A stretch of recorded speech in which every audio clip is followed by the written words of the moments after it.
Kapag mahilig bumili ang manok mo, huwag mo munang ailaban. Mas mabuting palitan mo muna.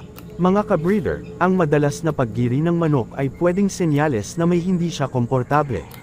Maaaring may stress, pagod, o iba pang kondisyon na kailangan munang obserbahan. Hindi ibig sabihin na siguradong mahina ang manok, pero hindi rin magandang baliwalain ang ganitong kilos. Bilang breeder, mahalaga ang maingat na pag-oobserba.